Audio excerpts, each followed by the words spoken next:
Hi, good afternoon from Dubai. Thank you. I'm delighted to welcome you to this webinar that will look into the project developments in the Middle East and Africa hydrogen sector. My name is Jennifer Aguinaldo. I am MEED's Energy and Technology Editor, and I've been covering this sector since 2019.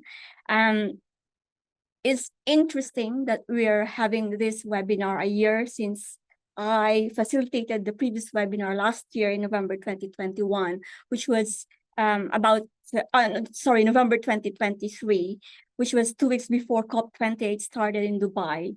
And as we all know, the final agreement at COP28 basically is described as historic by many people because it referenced for the first time transitioning from fossil fuels. And today we're holding this webinar a few days after COP29 was concluded in Baku in Azerbaijan, where developed countries, which are members of the parties, agreed to channel $300 billion to developing countries to support their efforts to deal with climate change. Well, we don't really know. There's not a lot of information in terms of whether this will come in the form of grant or loans or a combination of both, or whether it's going to be G2G.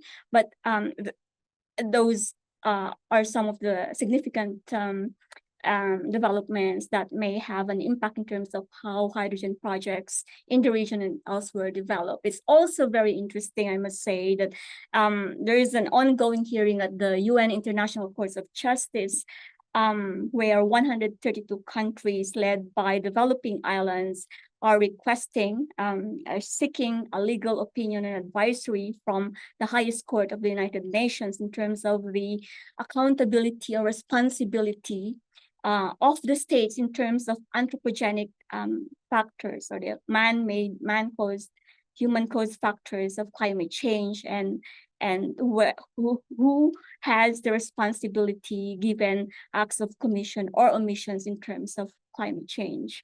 Antonio Guterres said that while the final legal opinion will not be legally binding, it has the potential to enable bolder climate change steps among member states. So I mentioned those because, as I mentioned a few minutes earlier, they are important factors that could shape how hydrogen projects will evolve over the next few months or years. The statistics and analysis that I'm presenting today, most of them are derived from our Middle East and Africa hydrogen projects report. And those of you who have registered can purchase the report with a $600 discount. I'm only sort of presenting a small bit of what the content of these reports have, which might be a valuable material for those of you seeking to pursue opportunities where they exist in this nascent sector. Right. So for those of you who attended this last year, you must have seen this slide or in many other presentations before, and I'm sure you have heard before, and I'm going to say it again, that hydrogen is not new. About 95 million tons of hydrogen, mostly gray, have been produced in 2022. I think it's about 97 million or 100 million last year, and they account for about 350 million tons of carbon dioxide emissions. So it is at the moment part of the problem. But with green or clean hydrogen, gray is of course derived from natural gas, and blue is derived from natural gas where the carbon emissions is captured through CCUS. The green hydrogen is seen as a partial solution in the journey towards net zero. It is expected to help decarbonize significant number of industries. So out of that 95 million or 100 million tons of hydrogen that was produced last year, 57% of that is used in fertilizer production ammonia or methanol, while the rest is used in oil refining, among others. So basically, when you do green hydrogen, which is through electrolysis process, the idea is to be able to replace that with with a zero carbon alternative, which is green hydrogen. Green hydrogen. So the IRENA chart here is, of course, it will have funds as well as non-funds, because as we speak today, there's growing pessimism in terms of how superfuel hydrogen or green hydrogen really is, mainly because there are some applications here that are looking to be less applicable, perhaps, given or less feasible in terms of the economics that they entail. Right. Okay, so a major factor behind acceleration of hydrogen project activity in the region is the rapid decrease in renewable energy tariffs. So we've got in 2021, Saudi Arabia managed to achieve a levelized cost of electricity for its Shuaiba solar PV IPP at 1.04 cents a kilowatt hour. This year we've seen, well, there was a hiccup between 2021 and 2022 when COVID-19 basically caused some supply chain issues, China-centric supply chain issues, which caused material prices and EPC costs to go up. But this year we've seen the bid submitted for Al Sadawi in Saudi Arabia, 2 gigawatts at 1.27. So that's another record low. And then in Abu Dhabi in UAE, they received a low offer of 1.46 or 1.36. But again, it's 3 times cheaper than the global average. So that's basically what set off this huge interest or hype, if you will, in terms of setting up large scale renewable hydrogen production facilities across the region. Right. So if you're here attending today, I understand that you might be looking at opportunities supporting potential sponsors and investors in identifying opportunities or in negotiating offtake with projects that have been announced. I also understand that some of you are a bit exhausted in terms of the number of announcements that have been made, especially between 2022 and 2023, where especially around the COP27 in Egypt, and after that, dozens and dozens of billions, multi-billion-dollar projects being announced, MOUs being announced. So basically, so the peak of the hype, if you will, was in 2023, and if we can look at an indication, being the mentions at MEED.com, basically the number of mentions of hydrogen decreased last year from 403 to 316. It's just a very rough indication that somehow the momentum of new project announcements have slowed. And maybe much the relief of those who follow this sector and who are not necessarily fans of this idea of a super fuel that can meet that is a solution to almost everything. And I say that because I did have conversations with some of you who think that well, these projects are never going to happen, or they will not happen in this generation. But at the same time, I do speak to some of you who say that it needs time, that the bursting of the bubble means it can be good because it means people are going to work looking at regulations, looking at solutions, technology, looking at the risk, how to mitigate them. So it's it could either be good or bad. Okay, and also please don't forget to send in some questions if you have any. We will try to accommodate those questions towards the end of this 1 hour webinar. And if I can't, then maybe we can take conversations offline. Okay, so GCC countries, as mentioned earlier, are in a favorable position compared with other centers in terms of producing hydrogen, mainly because they are, due to their scale, due to the availability of flat, barren land, and the credit ratings of the sovereigns, that they are able to achieve the lowest cost of electricity globally. So they have abundant irradiation, solar irradiation, and they, as we have seen, there's some political will in developing this sector as part of their net zero emissions strategy, and as potentially a complementing the fossil fuels industry, especially with the specter of peak oil in the next few decades. So you see here, so the main reason, most of you who I talked to basically say that the key issue why there was not a single FID among the dozens of projects that have been announced in the Middle East region this year. So the FID was reached last year for the NEOM Green Hydrogen project. And then the main reason for that, you say, most of the people I talked to would be the cost. And this slide basically shows us the range, the cost of hydrogen between 4.28 in Saudi Arabia dollars per kilogram to about 4.12 in Qatar. So again, blue hydrogen would still have a lower cost according to this price wall by Platts.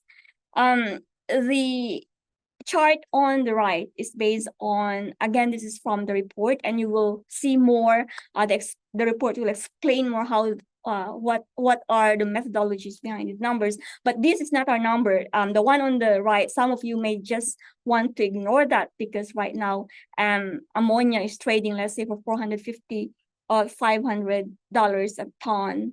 And as we will find out later in the slides, we know that Fertiglobe, the consortium that is implementing the Egypt Green project in Egypt, bid 1,000 euro per ton for the auction of held in Germany. So it will be selling ammonia for €1,000 a ton to Hintco, which of course implies that there's a sizable subsidy that is involved. Demand growth. So this is data from the International Energy Agency. So as I mentioned earlier, around 97 million tons of hydrogen is produced annually, and less than 1%, or about less than 1% of that is clean hydrogen. And even when you say it's less than 1%, whether it's from 0.10 to 0.30, then that will be a massive increase in terms of clean hydrogen production. And well, there's a lot of pessimism, but this is what IEA has presented. It estimates that with governmental support, clearer industry interest, and definitive policy mandates, global demand for low-emission hydrogen could touch 6 million tons per annum in 2030, although this is only 10% of what they need to have in 2030 to be able to reach net zero emissions by 2050.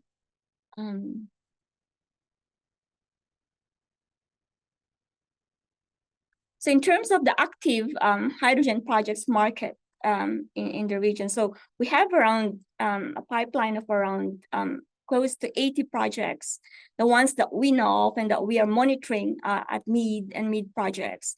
And only 2 of that is under construction today. And in terms of the output, about this chart basically shows us that that dark blue would be the GCC projects compared with the rest of the Middle East and Africa. So so blue ammonia is 3.9, well, over about 5% of the total, and you've got green ammonia as a final product for a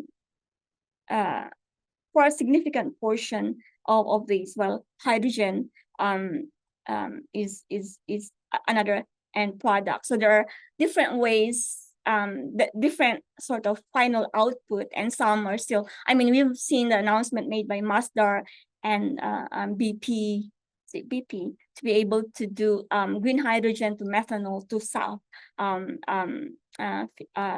sustainable aviation fuel. So it's still very early stages. The fact that most of these projects are still in a very preliminary stage, concept, pre-feed, or even study, or just announced, then it would be impossible to know at this point or distribute with complete certainty what the final product will be.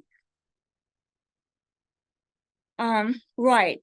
Okay, just to break the eye, perhaps.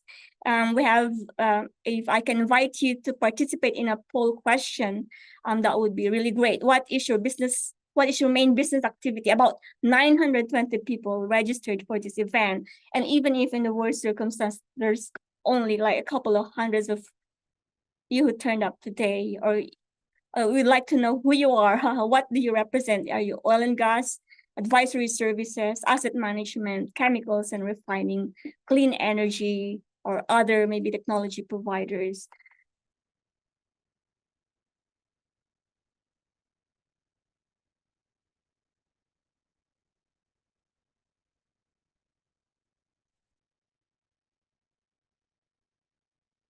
Right.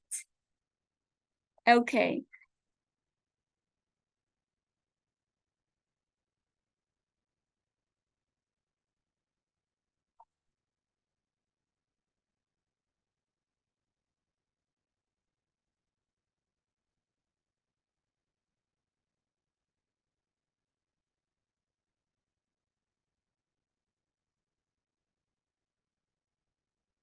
Right. I think, okay, they're still ongoing. Right. So I think, okay. Okay, so I think we can. Right. So of those of you who responded, around 25% are from the oil and gas sector. Advisory services is 22%. Clean energy, 22%. And then the rest, asset managers, chemicals and refining, they're minority 2% and 3% respectively, and the others about 26%. Right. So so it's interesting because some of the people that I talk to are in back in 2022 or 2023, when I write a hydrogen story, they would usually go right to the top of the charts, and I realized that those who are reading the articles are not just people who are participating or want to participate in these projects, because I had once a 30-minute conversation with an expert, but at the end of that conversation, basically that he's anti-hydrogen. So I do understand this split of audience, and that's very interesting. I guess it's all about finding out what's feasible, what's happening, what's not happening, and understanding where this sector might be in 12 months or so.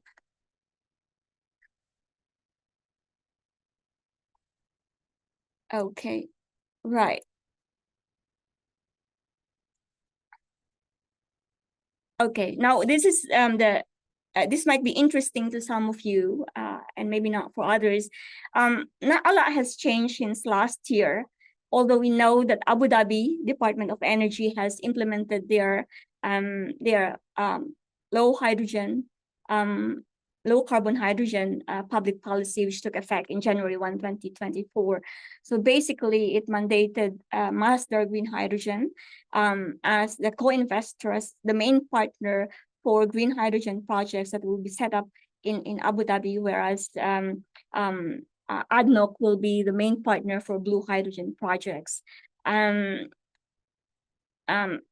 strategy, the national strategy is the same, 1.4 million tons per annum. They're looking, I think this has been moved to 2031, though, 2033, which is 2 years later than originally stated, and 7.5 million tons by 2040. If we go to Jordan, they've completed their national hydrogen strategy and announced it. This was under review last year, but now they have shared it. They have finalized and approved it. They're looking at 28 billion investment in 2030.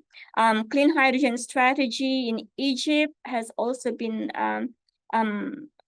published and made available. I think Vision and EBRD advised them. The base scenario for their strategy is to produce at least 1.5 million tons by 2030. So that's basically your base, your objective for most of these countries who are vying to be the green hydrogen hubs in the region. You're looking at 1 to 1.5 million tons a year of hydrogen production by 2030. Okay, now just a summary of the database that I've mentioned before. Again, the Middle East and Africa Hydrogen Report of MEED Insight will cover this in great details, each of these projects, each of these countries, including details of their regulatory and legislative policies concerning hydrogen, low carbon hydrogen. So Egypt has the highest number of planned projects across the Middle East and North Africa region, followed by Oman and the UAE for that matter. So we now look at Saudi Arabia. So Saudi Arabia, if you look at their strategy, their strategy is contingent upon developing both blue and green hydrogen. So they are looking at 2.9 MTPA of hydrogen by 2030, where 12 MTPA of green hydrogen and 6 MTPA of blue hydrogen by 2035.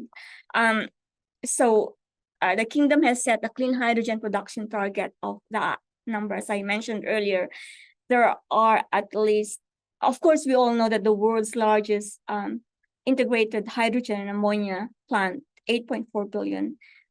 It cost $8.4 billion is being built at NEOM. And I'll speak a little bit about that project in a minute. But right now we have 3 known MOUs. These are in the early stages of project, of conversations, discussions with the public investment fund. So you have Team South Korea, which announced this in 2023, I believe.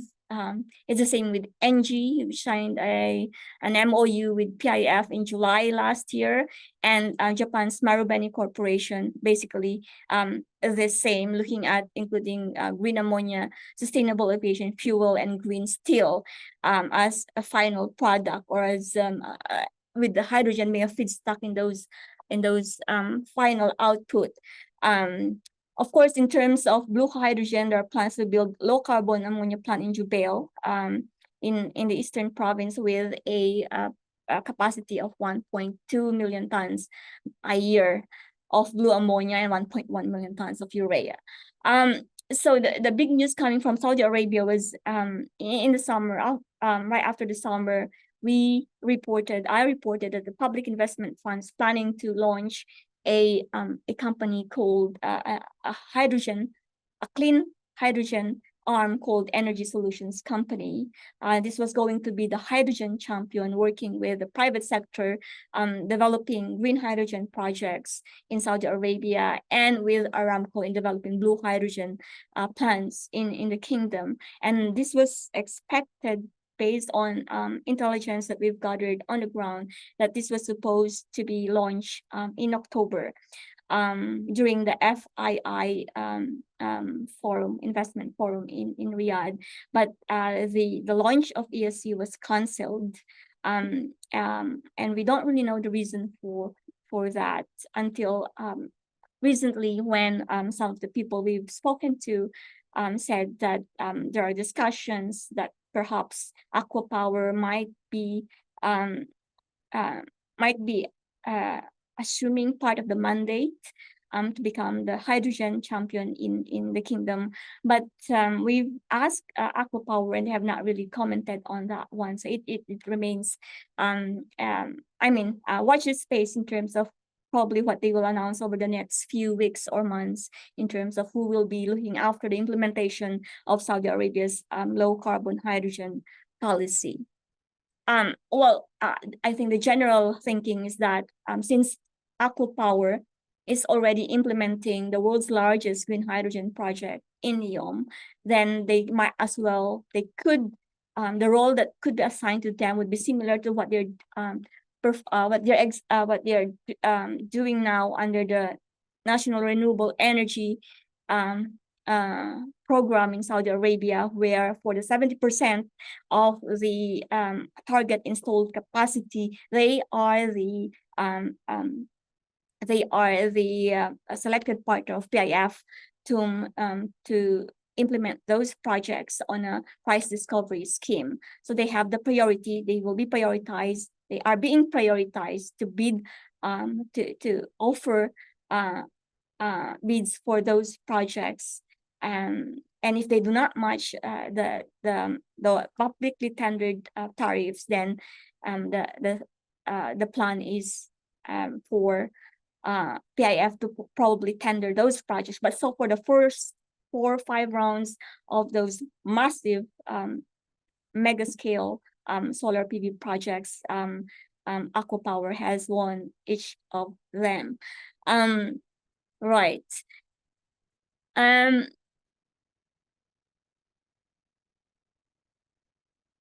Okay.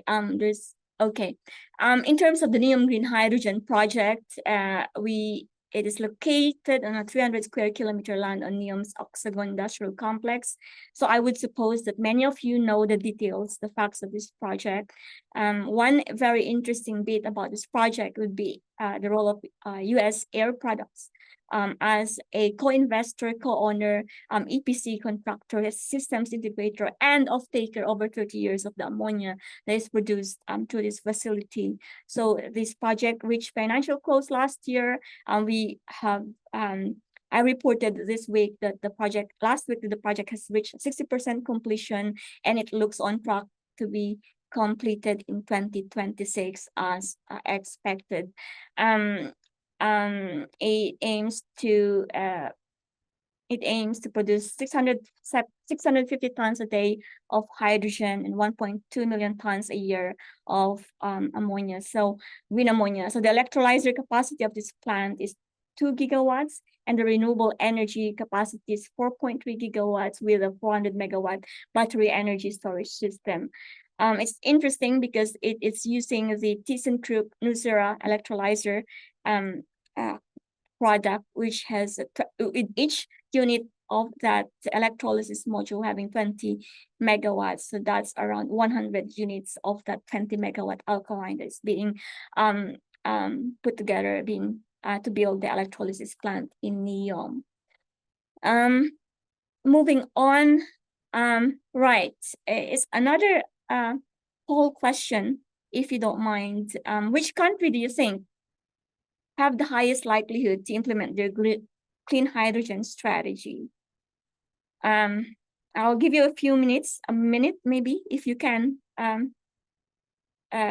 sort of vote, venture a guess in terms of which of these states will likely have the highest success rate in implementing their green hydrogen strategy.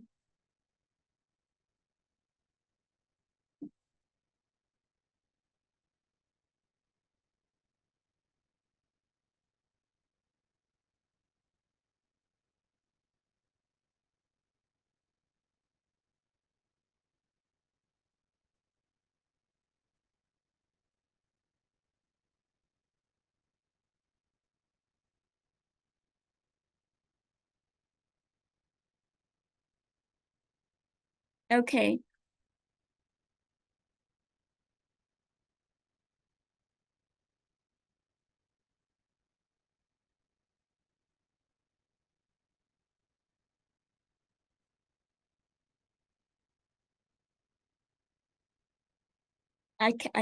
Nabil, I can't seem to see the screen of the outcome. Okay, here you go. Right. So, um, about 47% of you think Saudi Arabia has the highest likelihood of being able to follow through their clean hydrogen strategy. A distant second is the UAE, and Oman. 16% of you say Oman will likely be able to successfully implement its green hydrogen strategy. That is interesting. Yeah, the low vote for Egypt and Morocco is probably due to the fact that most of our audience would be looking at the GCC partly. But yes, of course, given the regulations, given the political will, perhaps, then yes. Right. So you have Saudi Arabia at the top. Some interesting question here. I was wondering if you happen to know whether the South Korean green hydrogen team has progressed to the FID stage. Can you please clarify if you're, because I'm going to talk about Oman in my next slide. So can you let me know whether you're talking about the Oman project or the Saudi project? I will address those questions once I finish with the PowerPoint with my presentation. Right. So right on, we go to Egypt. So as I mentioned a few slides earlier, Egypt has the highest number of green hydrogen and ammonia projects that have been announced so far. The majority of these projects were announced before or after the COP27 was held in Sharm el-Sheikh, and a few others were announced this year. So they are concentrated in Suez Canal and in those parts of the country where you have potential bunkering requirement for ammonia, as well as those that are near industrial complexes in Saudi Arabia. So you can see all the big names here. To be honest, I don't know how many of these projects are moving ahead, but it must be mentioned that for me, the most interesting project in the region, the one that registered a very strong sort of indication that these projects can move forward would be the Egypt Green Hydrogen Project. So in 2022, they said this was being inaugurated, but the fact is that the negotiations have been ongoing. But what is so important is that, so this project, assuming this is the first time you've come across this project, this is not it's not very huge. About 528 million. It's huge, but in the scheme of these up to $25 billion projects being planned in the GCC, then it's small. But you have Scatec and its partners agreeing to develop, build, own, and operate this 100 megawatt electrolyzer facility to produce renewable hydrogen to be used as a feedstock for the production of renewable ammonia at Fertiglobe's existing ammonia plant in Sokna in Egypt.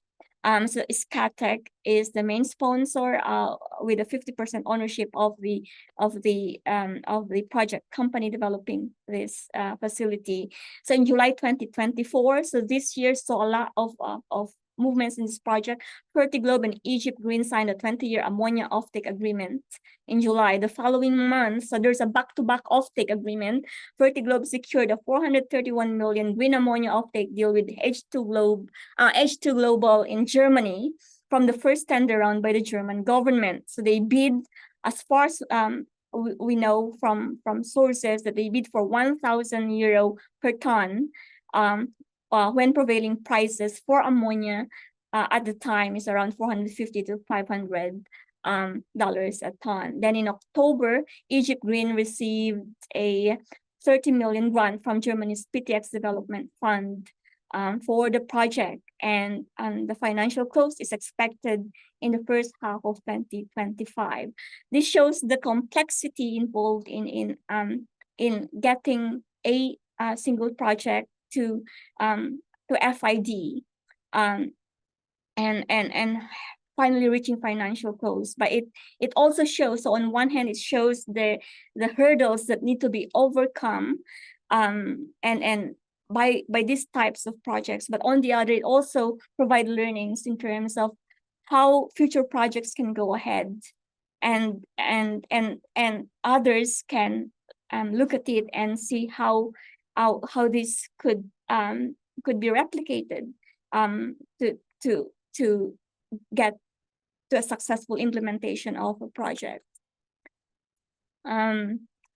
I also want to highlight, so there are over 26 projects, but I can also only talk about 2. This one was announced fairly recently between Aqua Power and Itochu.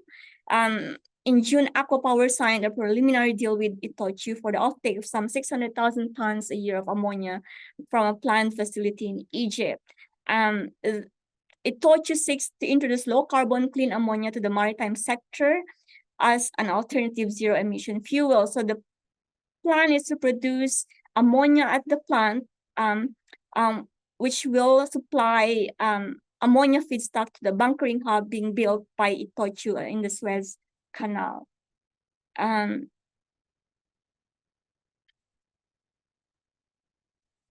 So now from Egypt, we move to Oman. I will be traveling to Oman tomorrow. They're going to have an investor conference, hydrogen investor conference on Wednesday.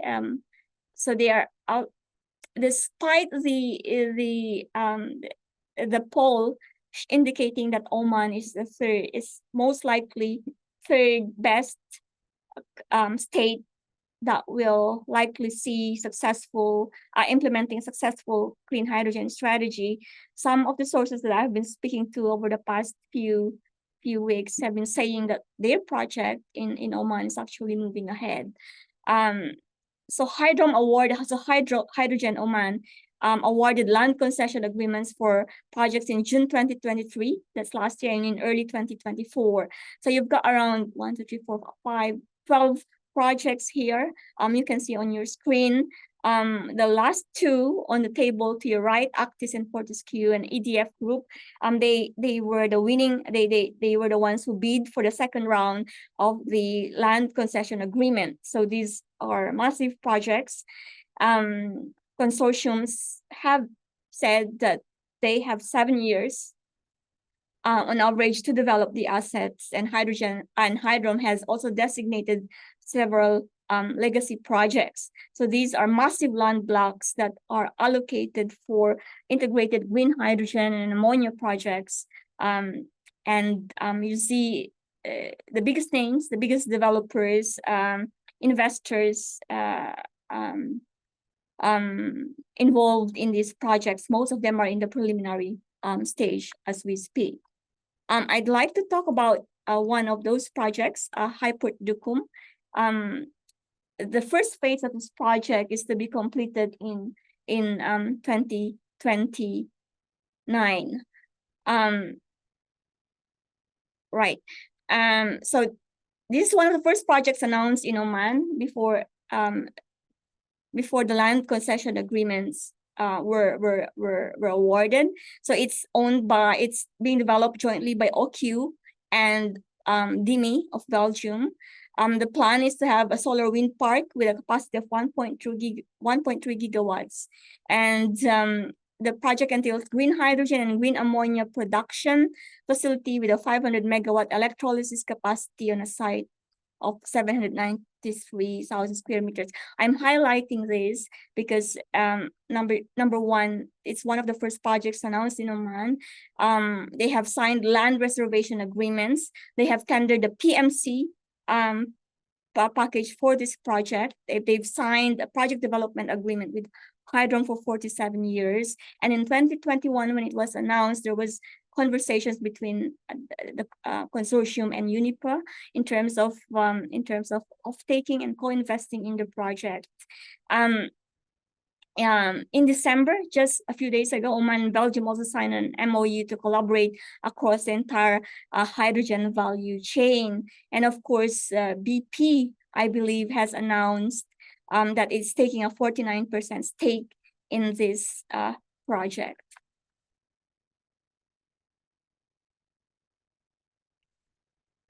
Now to the UAE. So Master Green Hydrogen and ADNOC, as I mentioned earlier, have been mandated as co-investors in green and blue hydrogen project developments in the city. I think there's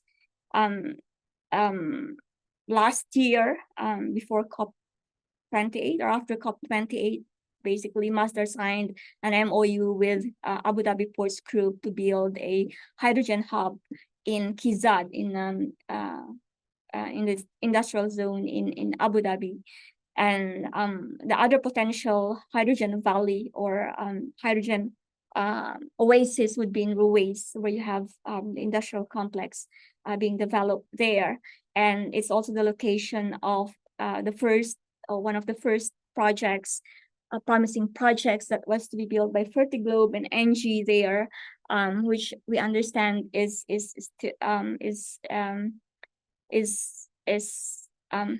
that progress as they as initially expected, but I'm not sure whether this project it could be going ahead, could reach financial close as they have aspired in the coming in the future, right? So Master and M Steel. So it's interesting because in October, Master and M Steel inaugurated a pilot electrolyzer plant that will supply hydrogen, which will be used to extract iron from iron ore. So it's a demonstrator plant. It's a pilot plant. They didn't really disclose the capacity or how much hydrogen is produced by that plant, but the stakeholders basically what they say is more than this. This is a pilot plant which will be scaled definitely in the future, and the most important thing is it shows the use case of hydrogen in decarbonizing steel production. Steel, as we know, globally contributes about 7% of up to 7% of carbon emissions. So it's very important to it's vital for them to be able to show that yes, we can do this. We've made the first step, and the future step will require a lot more investment, a lot more investment from the shareholders. But we have done the first step. In 2024, this year, Master and Total Energies also announced, as I mentioned earlier, developing a commercial green hydrogen plant. Commercial green hydrogen to methanol to sustainable aviation fuel project. Again, there will be those of you who will say that this may or may not work, but I had a conversation with Master during the same day when they inaugurated that pilot plant, who basically said that their overall goal remains to capture 5% of global green hydrogen demand by 2033, and the end products they are looking at would be ammonia, liquid hydrogen, and liquid hydrogen organic carriers, LHOC. So these are the main three tracks that they are going to look at, and they basically said we will ship the end product based on whatever the customer or partners want, and those are the three tracks that they have in mind.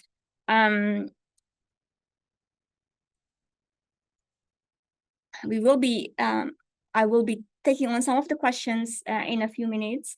This slide basically looks at the blue, again, our MEED project, our MEED Insight Report will look at both blue and green hydrogen projects and Middle East and Africa. And I'm only looking mainly at green hydrogen projects in the Middle East and North Africa region in this webinar. I've put this slide in here just to show that there are blue ammonia projects. There are at least two. My colleague Indrajit Sen would know more about these projects, but this project by Fertiglobe, GS Energy, and Mitsui in Abu Dhabi has reached financial investment decision, and according to a source, that this is expected to reach financial close in the first quarter of next year. Right. In Qatar, the 1.2 billion ammonia plant is under construction. So for those of you who are following this other part of hydrogen, then this is a proof that these projects are able to secure partners, investments, and they're going ahead. Morocco. So there are many projects in Morocco. This one I chose to highlight this because it was recently was announced during the visit of President Macron. The visit of Macron to Morocco. So it's the Chibika Green Hydrogen and Ammonia project. The partners are TEH2, which is joint venture of Total Energies and Aren Group, along with Copenhagen Infrastructure Partners. So CIP is also one of the investors in one of the projects in Oman, and AP Moller Capital through its Emerging Markets Infrastructure Fund. So the project is in pre-FEED or about to start pre-FEED studies. The land, there has been a preliminary agreement for land allocation. So the estimated capacity of ammonia production is about 200,000 metric tons a year, with a renewable energy capacity of 1 gigawatts. In Tunisia, there are also several projects, 2 projects at least. One is with Total Energies and another by Aqua Power, which aims to leverage the corridor to build to pipe hydrogen and clean energy, renewable energy from Tunisia to Europe. Key takeaways. The momentum. Okay, maybe I think I should look at some of the questions before I go into the key concluding a slide of this presentation. Yeah. What is the major factor for difference in the LCOH in Middle East countries?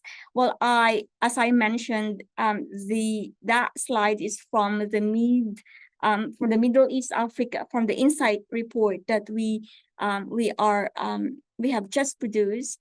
I would suppose a key. So that's the cost of production, right? So it has probably a lot to do with the cost of renewable energy in those countries. So you have Saudi Arabia again, because of the difference in structure, market structure, and assumptions made by the developers and the clients, and also the fact that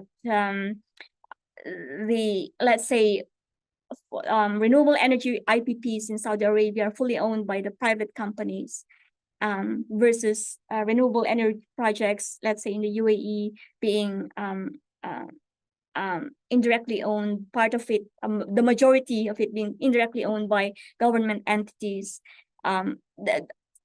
Those are some of the factors that influence the difference in terms of the cost of low cost of energy in those countries. So I think that's one of the major factors influencing the difference in terms of the levelized cost of hydrogen in those states. And then of course there's the risk perception and interest rates. Those are other things that are inputs in terms of determining the overall cost of hydrogen in those countries. But as I mentioned, some of those are sourced from third-party research companies, which I'm sure would have published a methodology for coming up with those numbers. But as I have emphasized, it might be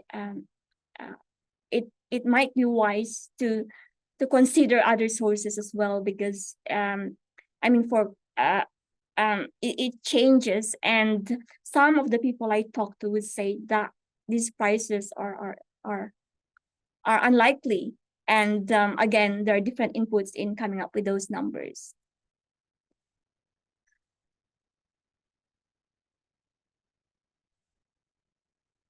I was wondering if you happen to know whether the South Korean green hydrogen team has progressed to the FID stage.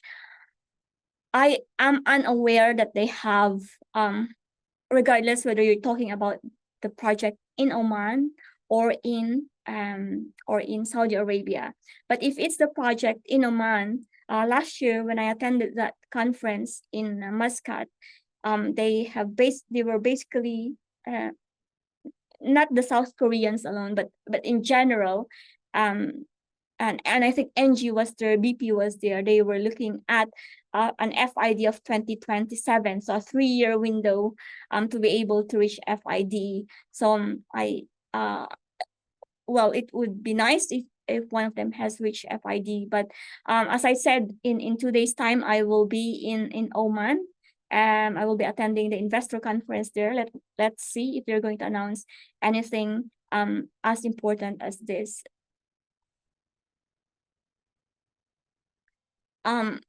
In your subjective opinion, what percentage of green hydrogen projects in the region will actually go ahead?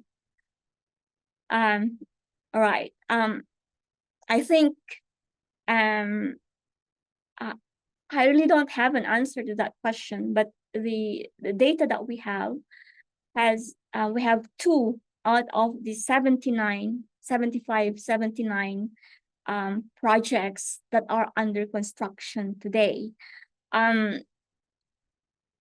If you get 2 every year, I think that would be great, and it could accelerate depending on so many things. Again, it's as I will mention in my closing remarks, it will have a lot to do in terms of how regulations, policies, and standards evolve, and the degree of subsidies that may be required and that may be available, and the political will as well. So 2% at the moment is the batting average for projects to reach financial investment decisions. So hopefully that will improve. It will likely improve over the coming years. But again, we have that concrete input from the investors and developers themselves that they are looking at 2027 as a potential date to reach financial investment decisions for most of these projects.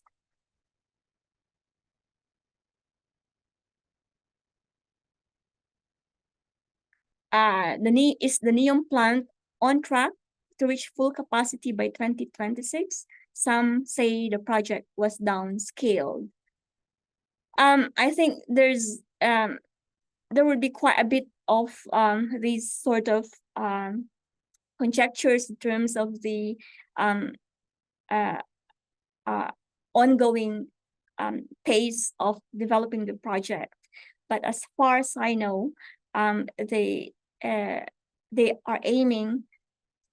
I mean, the financial close has been reached and the offtake deal has been reached. So I think that capacity will have to be online by 2026. Is it possible that they will do gradually? It is possible, but it will be up to the to the shareholders, I suppose, on what on what will be the final arrangement in terms of what phase or what percentage of that full capacity will be online by 2026.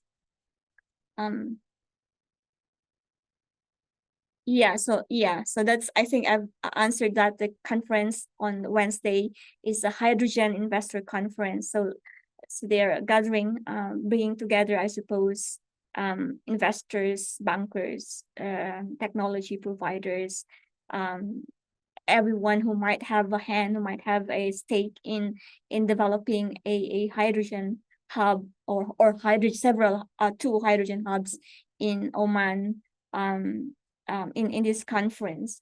So I would expect that like last year, the main proponents of these projects will report the developments, whether they have talking to new off-takers or whether there's a change in terms of the final product that they're looking to produce from those plants.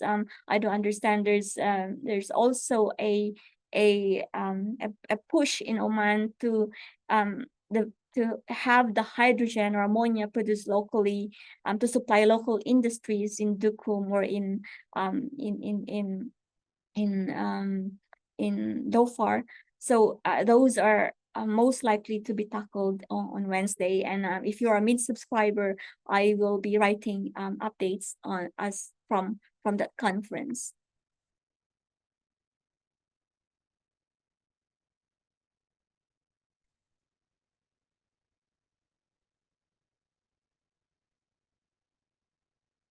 What is the relationship between renewable capacity, electrolysis, hydrogen?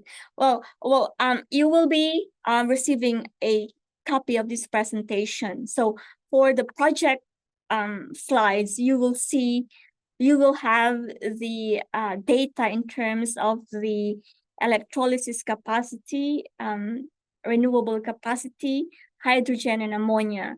So I think it's off the top of my head and based on the NEOM green hydrogen projects, like 1:4 in terms of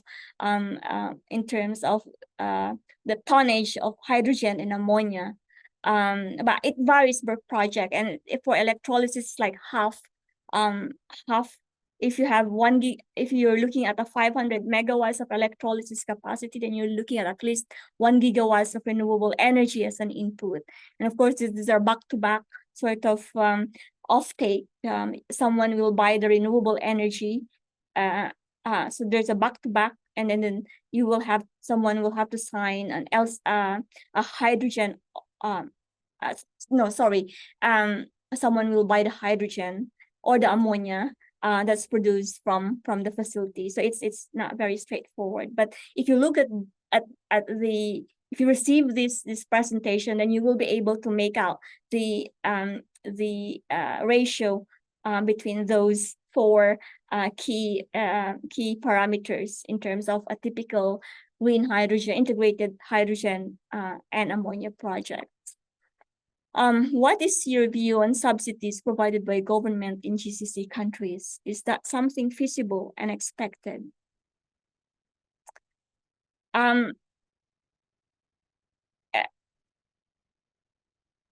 So I'll answer this from what I've been hearing over the past few years that I've been covering this event. So early on, I've heard that the goal is to be able to get these projects off the ground without subsidies, because you don't want to duplicate the oil and gas sector, which thrived on subsidies. That you want to do this, that they want to show that this can happen without subsidies. But the tone of the conversations have been changing over the past 2 years, because it's becoming clear that subsidies are needed. And if I could be wrong, but if you look at the public policy, some of you might already have a copy of the public policy of Abu Dhabi. I think you just need to request from the Department of Energy to obtain a copy of that policy, and that there will be it will be on a case-by-case basis, that every project will be evaluated on a case-by-case basis. Are subsidies feasible? I think yes. Are they expected? I don't know the answer, but I mean, you've seen that example, right, in Egypt, where Fertiglobe, I mean, the Scatec, the consortium bid for 1,000 euro a ton of green ammonia, and yet they are the low bidder. They won it when the prevailing price of gray ammonia in the market is about $450, $500 a ton. So that requires significant subsidy, right? So okay, we've got a few minutes of key takeaways. Definitely momentum for new green hydrogen project announcement across the MENA region has slowed. Some projects are moving ahead, others are moving slowly or not at all. Cost still not economically feasible. That's the main reason.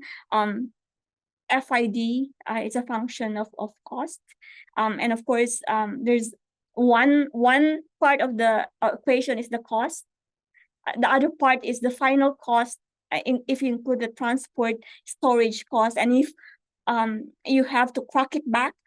I know that many experts do not think that's efficient or that's sustainable, but if you have to crack it back, then that cost is even higher. So that's a major hurdle that these projects need to address. And that's why the Fertiglobe project in Egypt is quite significant in terms of showing how these expectations can be managed. I think the offtake risk is being tracked by aggregation or middlemen buying green hydrogen for many clients. Number 4, technologies at risk remains. I mentioned that the NEOM green hydrogen project, the electrolyzer capacity is 2 gigawatts. And right now, I could be wrong, but the maximum capacity of an alkaline electrolyzer is 20 megawatts. So maintaining 120 megawatt electrolyzers would have an effect in terms of the operation maintenance cost of that electrolyzer plant, right? So definitely investments need to be made to scale the production of electrolyzers as well as the capacity of each electrolyzer. Fifth, the majority of green hydrogen projects appear to be export orientated. Of course, the slide where I have the detailed the regulations and policies shows that the majority, each of these states are looking at export market of Europe. Oh, and I forgot to mention today in my first slide, so one of the potential applications of green ammonia is in power production. And this March, I think earlier this year, JERA of Japan has successfully demonstrated, they conducted a testing of a 1,000 megawatt facility. Let me just read. JERA undertook a large-scale demonstration test substituting fuel ammonia for coal at a large-scale commercial coal-fired power plant in Hekinan Thermal Power Plant in Aichi Prefecture in Japan. So specifically, 20% of the coal used as fuel for the power station Unit 4 with an output of 1 gigawatts was replaced with ammonia. They managed to do this by attaching a new nozzle developed by IHI Corporation to the 48 burners that burn coal to enable the use of ammonia as fuel. So these are, so some of the pessimists really do not see, for instance, do not see this as a feasible application, but this is a promising demonstration, and according to sources that I've talked to, that the outcome was good and it was doable. So this opens another opportunity in terms of those of you looking at projects that will export green ammonia as a final output. There has been limited impetus to utilize future output locally, but some countries, as we're looking, as we're hearing, Abu Dhabi, even Oman, they're looking at potential domestic applications of this fuel. But as Masdar mentioned to me, I mean, they are not as industrialized as those target as those demand centers. So it has to be export orientated in nature. hype fizzling out can be good or bad, as I mentioned earlier. It's it at least in the region, it peaked, I think, in 2022, 2023, and this year has been about looking at what have we got, what how feasible is this? It's what how can we get these projects? How can we get banks on board this project? So it's a cycle. So some projects will probably not see the light of day, but hopefully some projects will be able to manage to successfully reach FID. Some blue hydrogen projects are advancing, as I've mentioned earlier. The slides in your in this presentation basically show the biggest names with the biggest stakes in developing these projects. We have the largest utility developers pivoting into hydrogen and ammonia developer like Aqua Power, Engie, Masdar, and of course investors like Engie, Dimi, Fortescue, and Actis, and many others with plans to develop these projects if they're able to sort out the structure, the technology, the final product, and most importantly the cost, and get the banks on board. Right, so I think that's all for now. That's all we have time for. Well, thank you very much for your time.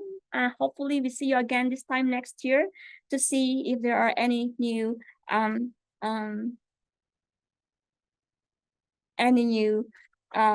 developments. So we have another poll for MEED products. Would you like us to call you to understand how MEED can support your business? So yeah, please do show your intention, and then we can respond accordingly.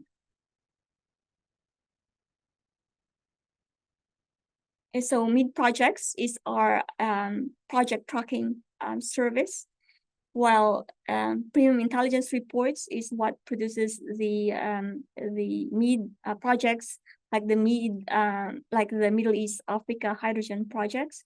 These provide very detailed, very comprehensive reports on each industry sector we cover. And then of course I work for MEED.com. MEED has been around.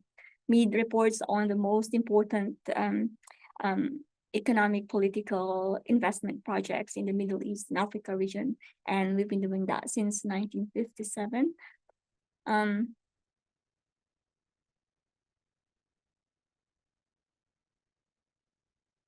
Right.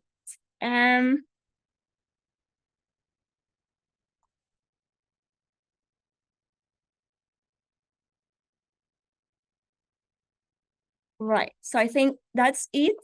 We have, as I mentioned, we've got this report, and those of you who registered and attended this webinar, you're entitled to get a discount on the MEED Insight report. So thank you very much.